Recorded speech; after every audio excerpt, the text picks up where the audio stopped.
Ahora tú también puedes ser dueño. Fede Cases presenta.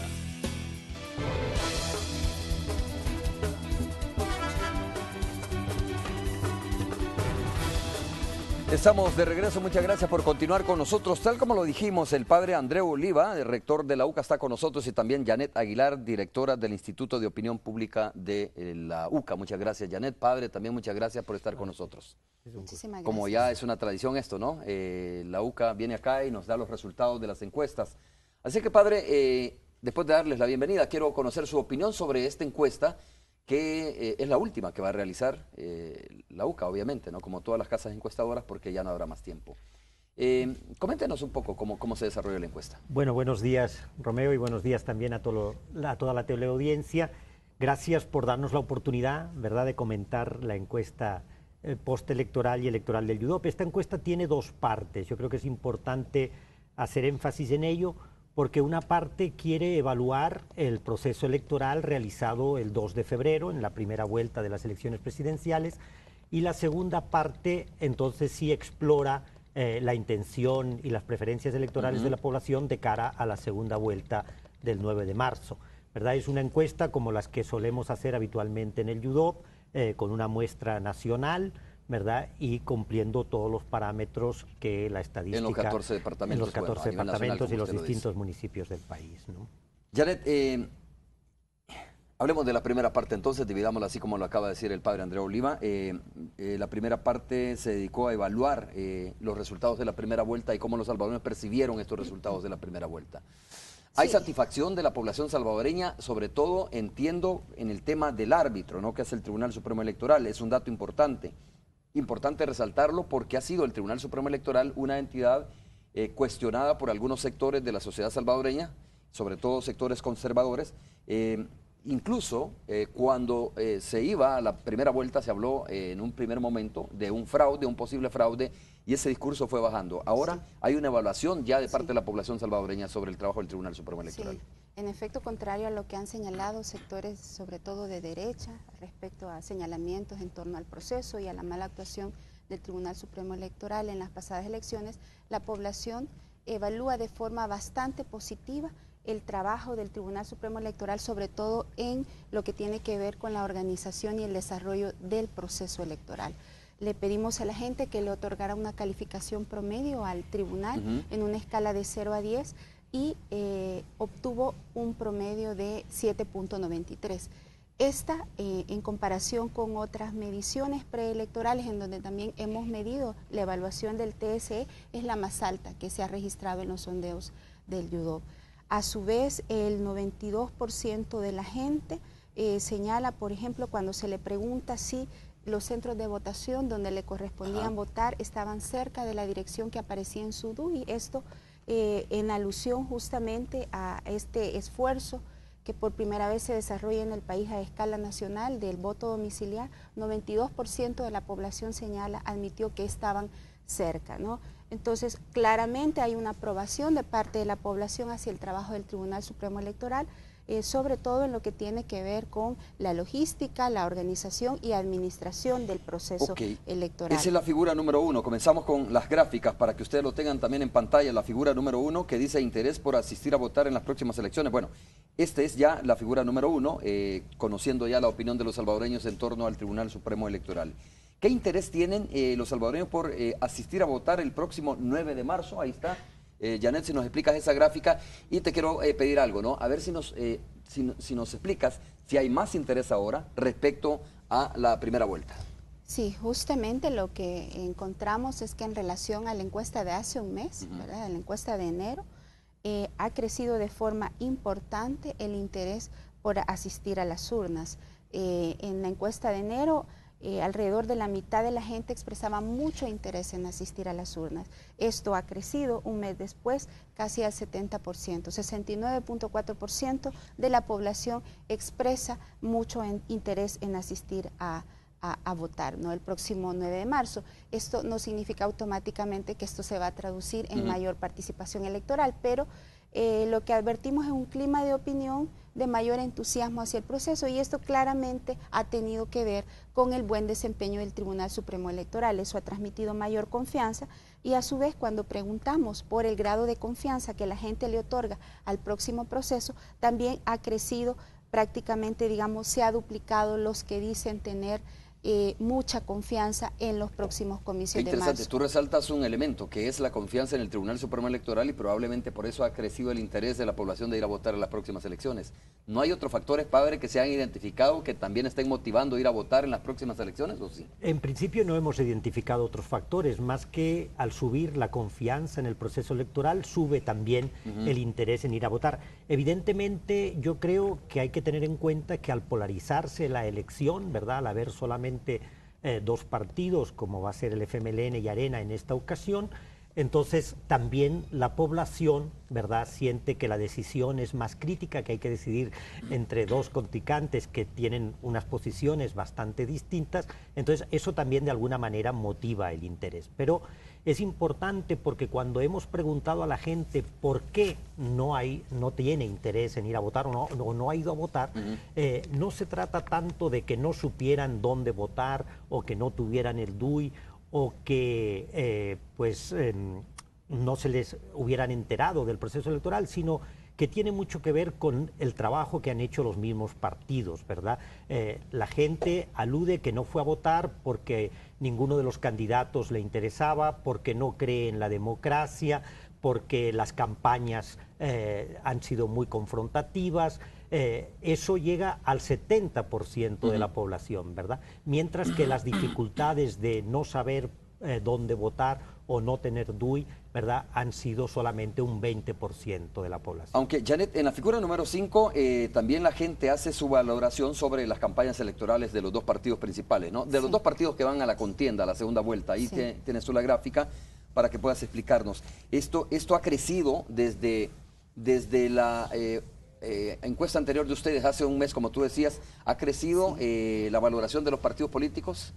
Fíjate que en realidad, bueno, esta es la valoración de la campaña, ¿verdad? Valoración sobre la campaña electoral, tienes toda la razón. Los principales contendientes. Esto no lo hemos medido antes, al menos en estos últimos meses, con lo cual no podemos comparar. Sin embargo, en las barras celestes tenemos justamente la valoración que la gente hace de la campaña de Arena, y solo un 5.1% la califica de muy buena, un 35.4% de buena, el 11.7% de regular, un 33% de mala y un 12.6% de muy mala. Es decir, de alguna manera hay una evaluación, digamos, bastante regular de la campaña. Caso contrario al FMLN, que cuando se pregunta por la campaña que desarrolló, el 24% la califica, la valora como muy buena, mientras que la mitad de los entrevistados, 50%, consideran que fue buena, ¿verdad? Solo el 4.2% la evalúa como mala y el 13% muy mala. Es decir, claramente hay una diferencia abismal en términos de la percepción, de la manera en que la gente está evaluando el desarrollo de la campaña de estos dos. ¿Y esto tiene que ver con los mensajes, padre? Es decir, que se percibe un mensaje claro en la campaña, o hay mensajes difusos en caso del partido Arena no se supo comprender al final. Yo creo que tiene que ver con el modo de presentar la campaña, ¿verdad? La campaña del FMLN ha sido una campaña más propositiva, unos spots publicitarios que nos presentan un país que progresa, donde hay oportunidades y posibilidades, de alguna manera reflejan aquellas aspiraciones que tiene la mayoría de la población, mientras que la campaña de Arena ha sido una campaña más personalizada en el candidato, una campaña con mensajes a veces que no quedan claros y que incluso confunden o generan cierto temor en la población, ¿verdad? Entonces han sido dos campañas muy diferentes y pues como las dos han sido campañas también muy mediáticas, muy publicitarias, relativamente con poco contenido, pero sí creo yo que influye en el tipo de imágenes que se presentan, en el tipo de país, ¿verdad?, que esas imágenes muestran. A ver, en la figura número 6, Janet dice, ¿cuándo decidió por qué partido votar? Mire, aunque usted no lo crea, la mayoría de la gente decide con mucha anticipación por quién va a votar en las elecciones. Hay un porcentaje que lo hace meses antes y un porcentaje que lo hace, un porcentaje mucho más bajo, obviamente, que lo hace el mismo día de las elecciones. Es la gráfica que estamos viendo a continuación. Exacto. Esto es interesante porque contrasta con todo el esfuerzo que hacen los partidos por posicionarse sobre todo en el periodo más álgido de la campaña. ¿Estarían peleando nada más por un 12.8% ahora? Si es que no ha decidido bueno, dice que decide el mismo día de elección. Sí, bueno, alrededor de un 10% de la gente dice que su voto podría cambiar en los últimos días, en otra de las preguntas. Pero claramente, digamos, lo que esto refleja es que la campaña probablemente no tiene tanto peso en un amplio segmento de la población. Sí, en ciertos sectores que por sus características pueden ser más influidos de los mensajes o del tipo de propaganda publicitaria que las campañas desarrollan. Pero al parecer en este caso, y esto también lo hemos medido en anteriores elecciones, y ha solido ser un porcentaje bastante alto el que dice que ya tenía tomada su decisión hace más de un año, en este caso es del 60%. Hay otra pregunta en donde consultamos a la gente qué tanto influyó la campaña en los medios de comunicación y solo el 27% de la gente dice que lo que vio en los medios o escuchó en los medios influyó en mucho en su decisión. Entonces creo que esto nos lleva a un cuestionamiento de el costo-beneficio de campañas millonarias tan cansadas que terminan al final quizás hasta siendo contraproducentes para los partidos y para el propio sistema político. ¿Y qué hace entonces que la gente con mucho tiempo, con mucha anticipación, 60 y algo por ciento, 60.7% tome una decisión o haya tomado una decisión de por quién votar antes de que incluso, como tú lo estás mencionando, comience la campaña mediática, ¿no? Ya la gente tiene una decisión por quién va a votar en las elecciones. ¿A qué se debe? ¿Qué hace que la gente ya tenga una decisión definida? Bueno, yo creo que depende en función del partido en que la gente va a votar, ¿verdad? Nosotros preguntamos por qué eligieron por un determinado partido.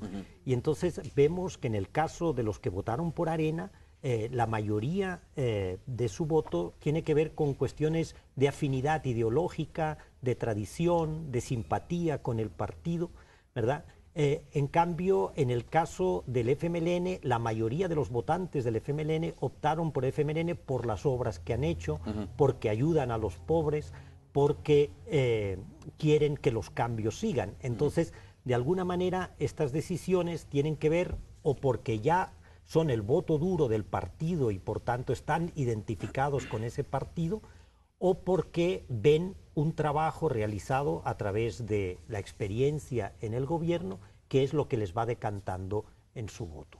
En la gráfica, figura número 7, dice opiniones sobre la imagen del FMLN y el partido Arena, y cuando se habla precisamente sobre eso, una buena cantidad, un buen porcentaje de la población dice que ha mejorado la campaña, que ha mejorado la imagen, no la campaña, la imagen del FMLN respecto al partido Arena, ¿no? Esto tiene que ver probablemente, Janet, con el tema de lo que está hablando el padre Andreu, que, o sea, se presenta una campaña limpia, una campaña de propuestas, propositiva, a diferencia de otros partidos políticos. ¿Tiene que ver con eso, el que la gente perciba que ha mejorado la imagen del FMLN? Sí, ciertamente, digamos, hay una serie de preguntas que hemos venido desarrollando incluso en anteriores encuestas que confirman este tema, ¿no?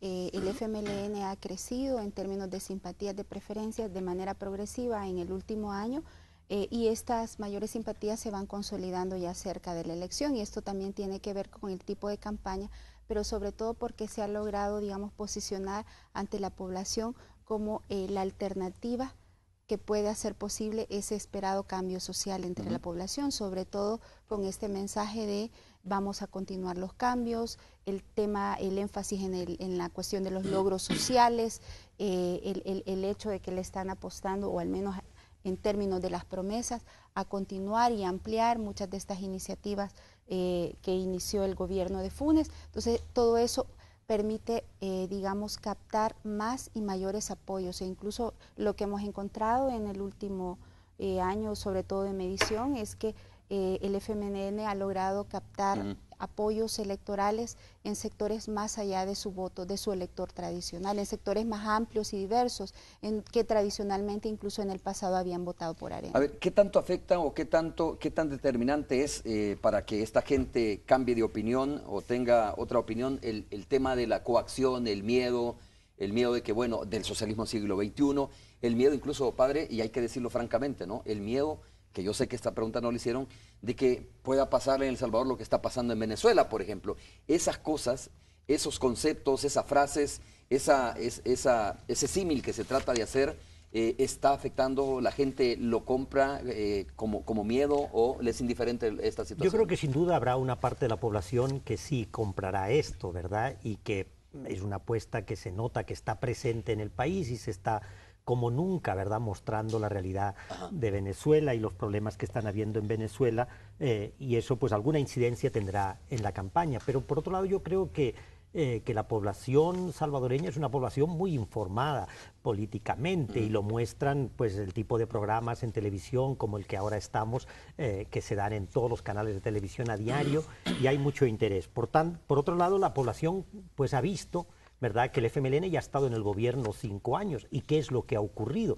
Yo creo que eso influye mucho de cara a esas campañas del miedo que anteriormente tuvieron un mayor peso y que ahora quizás pues ya no lo tienen tanto porque ya hay una experiencia de gobierno del FMLN y muchas de las amenazas que se dieron cuando iba a ganar el FMLN no han ocurrido, ¿verdad? Entonces yo creo que desde esa perspectiva la población conoce las propuestas del FMLN, conoce también, creo yo, a sus candidatos, y entonces el miedo tiene un peso mucho menor. Muy bien, tengo que ir a la primera pausa comercial, pero si quieren proyectamos rápidamente la figura número 8, solo para irnos a la pausa comercial, opiniones sobre el partido que debe gobernar. Yo se los leo rápidamente. La gente cree que un 57.8% cree que el FMLN debe gobernar, un 39.3% dice que es el partido Arena, y bueno, no debe gobernar, es la otra parte de esta pregunta. Un 55.4% dice que Arena no debe gobernar y un 36.1% dice que el FMLN no debe gobernar. Esos son los resultados ante esta pregunta, y cuando regresemos vamos a continuar viendo las tablas y escuchando la opinión de nuestros invitados. Volvemos.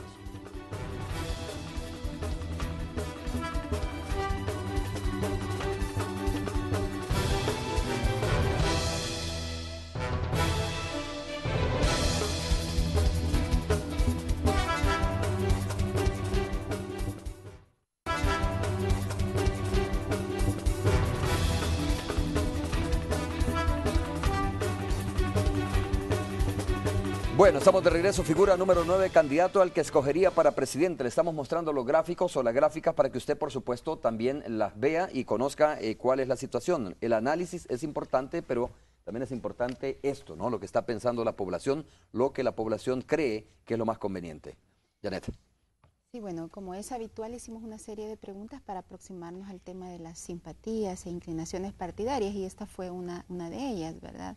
Preguntamos entre los dos candidatos cuál escogería o cuál creería que es el mejor candidato para presidente, y aquí el 47.8% de la gente se decantó por Sánchez Serén, mientras que un 39% indicó que el candidato que escogería sería Quijano. Hay una ventaja, digamos, a favor de Serén de 8.8% en términos de candidato por el cual se decantaría. Adicionalmente, en esta oportunidad le pedimos a la gente que calificara a cada uno de los dos candidatos, y en el caso de Quijano la gente le otorgó una nota promedio de 5.92, mientras que Sánchez Serén registró una media o una calificación promedio de 6.34, es decir, aparece también mejor evaluado el candidato del Frente respecto al candidato de Arena. Sale mejor evaluado, padre, y aquí quiero escuchar su opinión. 2 meses atrás era precisamente el doctor Norman Quijano el que aparecía como la persona más capaz y mejor evaluada para convertirse en presidente de la República, ¿no? Es importante preguntar, bueno, ¿qué ha hecho, qué factores han hecho cambiar esa percepción o ese punto de vista de los votantes, del electorado? Pues ciertamente desde que comenzó el proceso electoral, ¿verdad?, o incluso antes de que comenzara oficialmente, Norman Quijano era muy bien evaluado por la población, ¿verdad?, y como el candidato arriba de Salvador Sánchez Serén. Arriba de Salvador Sánchez Serén, pero eso ha ido cambiando a lo largo de la campaña. Yo creo que mucho ha tenido que ver en las contradicciones que el candidato de Arena ha presentado a lo largo de su campaña, en esa postura, quizás una postura tan fuerte, ¿verdad?, tan autoritaria que él también ha presentado, y en que el candidato Salvador Sánchez Serén, ¿verdad?, pues se ha sabido presentar mejor ante la población, ha habido una presentación como fórmula, no solamente como un candidato. Sí. Se ha ido posicionando la fórmula como tal del FMLN, Salvador Sánchez Serén, Óscar Ortiz, mientras que el candidato Quijano pues no ha tenido en cuenta a su compañero de fórmula durante la primera parte de la campaña. Creo ha que sido ahora como una ya fórmula un poco divorciada en ese sentido. Exactamente, lo han ido. Entonces, yo creo que todos esos aspectos han influido, ¿verdad? Pero también muchas veces el candidato recoge la simpatía por el partido, ¿verdad? Y en este caso, al aumentar también la simpatía a favor del FMLN, pues eso también beneficia al candidato del partido. Ok, su opción para votar es definitiva, esa es una gráfica importante. Su opción para votar es definitiva o podría cambiar, es la gráfica que vamos a ver a continuación, y vamos a pedirle a Janet que nos explique entonces si esto está como la suerte echada, por decirlo de esa manera, ¿no? Que ya la gente no puede cambiar de opción, o sí, Janet, hay un margen de maniobra que puede tener el Partido Arena en ese sentido para tratar de nivelar un poco las cosas. Sí, en efecto, esta pregunta se la hicimos únicamente a los que declararon que votarían por alguno de los dos partidos. Y aquí lo que encontramos es que a la gente que declaró una intención de voto, dijo el 88.5% dijo que esta es definitiva, frente a un 10.6% que podría cambiar en los próximos días. Al aplicar estos, digamos, porcentajes de, digamos, solidez de voto a cada uno de los partidos, encontramos que en ambos partidos ha crecido la decisión de mantener su voto. Es decir, que al menos en el caudal de apoyos que recoge la encuesta para cada uno de los partidos, la gran mayoría de sus electores, alrededor del 90%, no cambiarían no van a cambiar su decisión en los próximos días. Al hacer un cálculo de estas respuestas en función del total de intención de voto que registran cada uno, lo que encontramos es que cada uno de los partidos podrían perder alrededor de un 4.5% de su caudal de apoyos si sus electores más indecisos, más fluctuantes, cambiaran de opinión. Y esta gráfica que estamos viendo está relacionada con la siguiente gráfica que vamos a mostrar, la intención de voto por partido entre los que no votaron en febrero y los que votaron por otros partidos. Esta es un poco... confunde un poco, ¿no? Así es que voy a pedirte que me expliques qué quiere decir esta gráfica, cuál es la lectura de esta gráfica que estamos viendo ahí. Bueno, básicamente este es un cruce entre los que cuando preguntamos a la gente cómo habían votado en febrero, entre los que dijeron que no habían asistido a las urnas y los que habían votado por otro partido. Lo que hicimos fue un cruce de este segmento de entrevistados y su intención de voto. Entonces, en las barras negras encontramos la intención de voto de los que dijeron que no habían votado en febrero, tanto para Arena como para el FMLN, mientras que la barra más clara, en este caso, expresa la intención de voto, en este caso, intención de voto simulada de este grupo de gente, tanto de los que no votaron en febrero como de los, en este caso, de los que votaron por otros partidos. Y la lectura básicamente es que entre el grupo que dijo que no había votado en febrero, el 46, más o menos alrededor del 46.7% se decantaría por Arena o marcó la bandera de Arena, mientras un 49.1% marcó la bandera del FMLN. En el caso de otros partidos, el gran cuestionamiento es hacia dónde se van a ir, ¿verdad? No es tan cierto que automáticamente, aunque el resto de partidos contendientes en febrero eran básicamente de derecha, no son capturados en su totalidad por el Partido Arena. Alrededor de un 55% captura Arena, pero también el FMLN, al menos así marcaron. ¿Sería lógico decir, padre, que entonces va a haber gente de derecha que va a votar por el frente? Sí, sí va a haberla, ¿verdad? Y la hubo también. Y la hubo, sí, en las elecciones anteriores. Porque pues, la población normalmente se considera más de derechas, mayoritariamente de centro-derecha que de izquierda. Por tanto, sí hubo gente que votó por el frente, aunque su posición es más hacia la derecha. Pero yo creo que esta gráfica es bien importante porque se han afirmado cosas sin fundamento, ¿verdad? Por ejemplo, que la abstención ha favorecido al FMLN. En cambio, parece que no, que los que no votaron pues se inclinarían siempre si votaran a favor del FMLN. O que también que Unidad ha perjudicado a Arena, pues vemos que ha perjudicado quizás principalmente Arena, pero también ha perjudicado al FMLN y que en una segunda vuelta pues captarían votos ambos partidos. Ok. Bueno, hay unas tablas que vamos a revisar rápidamente para ir avanzando. Janet, la tabla número 5 y la número 6. Mira, en su opinión en general, ¿el país está mejor o igual o peor, ¿no? Con el actual gobierno, y la otra tiene que ver con el tema de la delincuencia. ¿La delincuencia ha disminuido o ha aumentado con el actual gobierno? Fíjate que un buen porcentaje dice que ha aumentado un 47%, ¿no? Dice que ha aumentado, y aún así, sabiendo que la situación de delincuencia es bastante difícil, pues obviamente la gente continúa dándole el beneficio de la duda, por decirlo de esa manera, al partido Frente Farabundo Martí. Sí. La que tenemos ahí, por ejemplo. Sí, esto es interesante justamente cuando preguntamos sobre la situación general del país. Con el actual gobierno, el 48.6% dice que está mejor, ¿verdad? 26.1% señala que está peor, mientras que un 25.3% dice que está igual. Es interesante encontrar que en relación a encuestas de 2-3 meses anteriores ha mejorado la percepción de la situación del país, aun cuando la gente sigue señalando que mayoritariamente que la delincuencia ha aumentado. No obstante, en el análisis que nosotros hemos hecho tanto de esta como de anteriores encuestas, es interesante encontrar que en términos de el comportamiento electoral, la apreciación sobre la situación del país no parece pesar tanto a la hora de tomar su decisión. Son aspectos más vinculados con la imagen de los partidos, con la percepción que tienen de los partidos, con la campaña, con los mensajes, los que están influyendo, más que la apreciación general de la situación del país o incluso el tema de la delincuencia. De ahí que se explica el fracaso de la campaña de Arena en centrarse, por ejemplo, en el tema de pandillas y de una forma burda abordar este tema cuando es un tema bastante complejo y que con mensajes bastante ambiguos y claramente en algún momento mensajes de exterminio, ¿verdad? Que la gente terminó viendo mal. Porque aun cuando la gente está insatisfecha con la situación de inseguridad, hay un amplio consenso en términos de que este tema tiene que ser abordado de manera integral. O sea, esa posición el haber adoptado esa posición del hombre duro contra la delincuencia, el hombre fuerte contra la delincuencia, no fue la más atinada.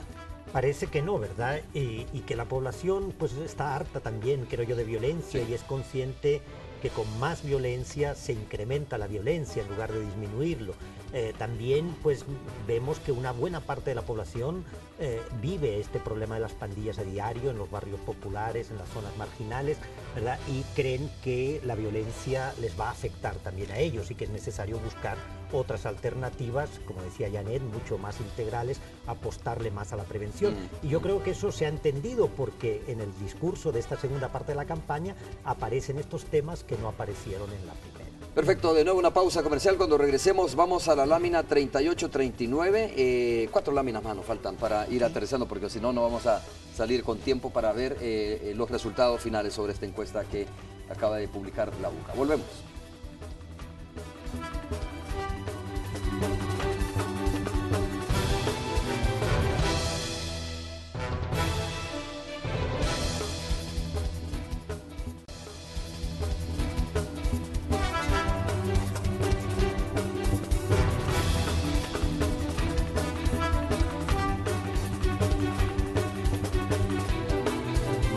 Bueno, ahí está la tabla 38, Janet, para que la puedas compartir también con nuestros amigos televidentes en lo poco tiempo que nos va quedando ya.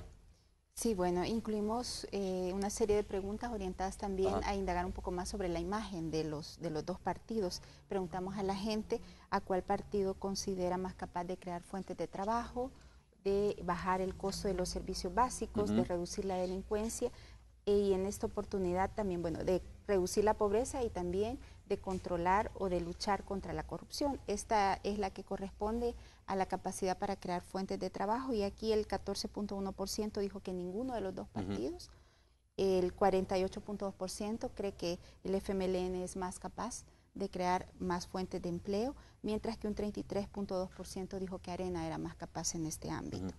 Okay. En términos generales, digamos, tanto en los aspectos relativos a crear fuentes de empleo, a lucha contra la pobreza, al control del costo de los servicios básicos, corrupción, el FMLN es señalado como el más capaz, salvo en el tema delincuencial, en donde la gente cree que Arena es más capaz que el FMLN. Que la diferencia, por cierto, estaba revisando, es bastante reducida, ¿no? Es bastante reducida. No obstante, el FMLN sigue siendo visto como el más capaz de luchar contra la pobreza. Mira, antes de pasar con Tony, Cabezas en la Radio Santos 9, reviso rápidamente dos láminas. Una que no la saqué yo, no la puedo proyectar, pero es la lámina 52 y está la 53, donde ya se pregunta directamente a la población, en la lámina 53, si las elecciones fueran el próximo domingo, ¿por cuál partido votaría usted para presidente? Esta es la respuesta espontánea de la gente, ¿no? Pero está también la que se hizo simulada con la papeleta. Explícame la diferencia entre las dos, por favor. Janet. Sí, bueno, la simulación se hizo antes de que la persona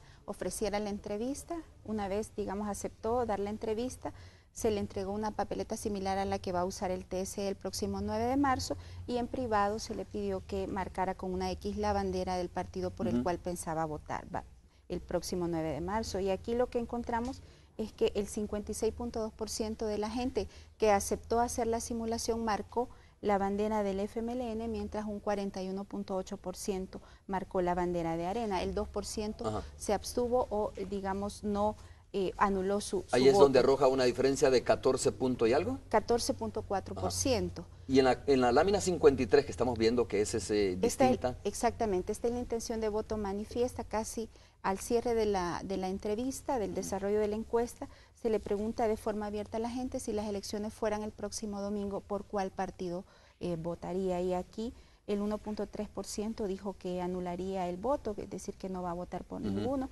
Un 49.5% dijo que lo haría por el FMLN y un 35.4% Ahí está el voto secreto Arena. Escondido, que hace la diferencia entre lo que se dice verbalmente y lo que se hace en la papeleta. Exactamente, tenemos aquí alrededor de un 14% de la gente que no adelanta opinión, que dijo que el voto es secreto, pero a la hora de cruzar la intención de voto manifiesta con la simulación, sí, digamos, mucha de esta gente que no adelantó opinión, sí marcó por una papeleta. ¿Y ese voto secreto escondido favoreció a quién según la papeleta? En este caso, digamos, tiende un poco más al FMLN. En términos generales, en ambos ejercicios, en ambas preguntas, la diferencia, la ventaja que el FMLN mantiene de alrededor 14 puntos porcentuales. Bueno, Tony Cabezas está listo para conversar con nosotros también. Tony, buenos días nuevamente, ¿cómo estás? Un gusto saludarte. Estamos conversando tal como te lo adelanté con el padre Andrea Oliva, rector de la UCA, y Janet Aguilar, directora del Instituto de Opinión Pública del UDOP. Un saludo para ustedes, rector Janet Aguilar, qué gusto. Si quieres que haga una valoración el padre de los principales hallazgos, ¿no? Sobre lo que se ha encontrado, padre, en esta encuesta. Nos encantaría, e incluso pues creo que vamos a ampliar mucho más adelante telefónicamente con Janet Aguilar, pero ¿cuáles los mayores resultados de esta encuesta para la audiencia de Radio 102.9? Bienvenidos. Muchas gracias, buenos días. Yo diría que el resultado de la parte evaluativa del proceso electoral del 2 de febrero nos dice pues que ha crecido la confianza de la población en el proceso electoral, ¿verdad? El Tribunal Supremo Electoral ha resultado muy bien evaluado, el voto residencial realmente funcionó y facilitó el voto, y la mayoría de la población que se decidió ir a votar lo pudo hacer sin ninguna dificultad. Rector, lo voy a interrumpir porque precisamente está con nosotros uno de los magistrados del Tribunal Supremo Electoral, el magistrado Walter Araujo. Creo que está muy complacido de escuchar lo que usted está diciendo con respecto al papel del Tribunal Supremo Electoral. Gracias, buenos días, padre, buenos días, Janet, Romeo, a los amigos televidentes. Buenos días, Walter. Buenos días. Yo creo que vi con mucho detenimiento la encuesta realizada por el UDOP el día de ayer, y para satisfacción del Tribunal Supremo Electoral, pero más que para el tribunal mismo, para nosotros los magistrados, creo que debe de satisfacerle al país, al pueblo salvadoreño, la forma constante en la cual a Janet le consta, hemos trabajado juntos con programas con la universidad también de observación electoral, cómo hemos venido evolucionando en nuestra democracia, que ya en el plano formal, en el plano operativo electoral, creo que ya existe la experticia, la capacidad técnica, la forma de hacer elecciones muy claras. Lógicamente hoy en la gran discusión, que es otro de los rubros y el país lo irá evolucionando, le hemos comenzado a entrar a un tema tan espinoso como el jurisdiccional, pero yo muy contento de que se refleje en un estudio tan serio Creo que es la primera vez que el Tribunal Supremo Electoral sale con estas ponderaciones positivas, la más alta en la historia de la UDOP, la cual yo le he dado mucho seguimiento, y creo que es una muestra de la capacidad que ha ido desarrollando el Tribunal. Pues qué bueno. Rector, perdón que lo interrumpí, los resultados, ¿verdad? Porque todo el mundo pues obviamente voltea a ver o busca la página de cómo están los contendientes y cómo entran el 9 de marzo.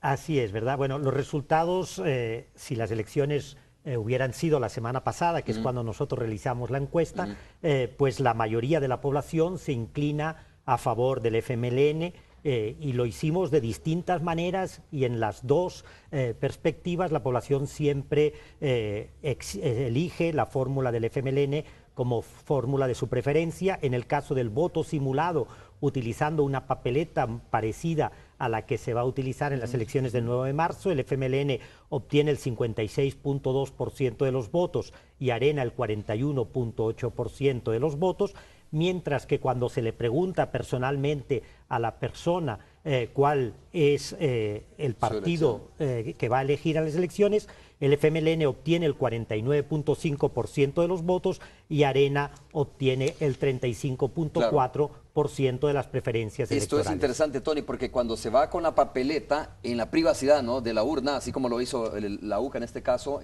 pues obviamente la diferencia es distinta a cuando le preguntas verbalmente cuál es su partido de preferencia, ¿no? Así es diferente porque además cuando a la hora de entregar la papeleta se le pregunta a la persona si tiene el deseo de hacer la simulación o no. Entonces ahí ya hay un importante número, casi 300 personas que no hacen esa simulación. En cambio, en la segunda opción hay otras opciones que es también no sabe, no responde por quién va a votar, lo cual no existe en el que hace la simulación. Muy bien, Tony, muchas gracias por haber estado con nosotros. Te quedas con preguntas, sin duda, ¿no? Sí, de hecho, teníamos pactada ya una llamada telefónica con Janet para ampliar esto. Pues ya vamos a platicar vía teléfono para ampliar, ¿verdad? Y ha sido un gusto saludarlos personalmente. Igualmente, muchas gracias, Tony. Saludos para Walter. Hasta luego. Pues vamos a hacer la última pausa. Regresamos ya para el cierre, las reflexiones finales quizás sobre este programa que estamos desarrollando esta mañana. Volvemos.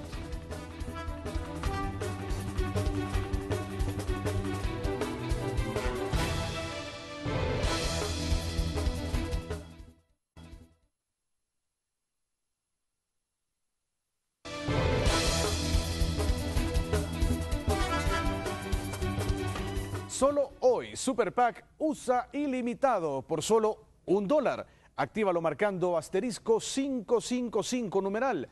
¿Tu poder es claro? ¡Claro que sí! Bien, estamos de regreso, padre. Muchas gracias por haber estado con nosotros. La verdad que solo la despedida. Muchas gracias, padre, por habernos acompañado una vez más. Gracias a vos, Romeo, y gracias por darnos este espacio. Janet, también muchas gracias por haber estado con nosotros. Muchísimas gracias, como siempre, por el espacio. Estamos ahí, ¿no? Pendientes siempre de sus estudios, de las encuestas que ustedes hacen. Muchísimas gracias. Gracias, llegamos al final. Nos vemos el día de mañana, 5:30 de la mañana. Es todo. Buenos días.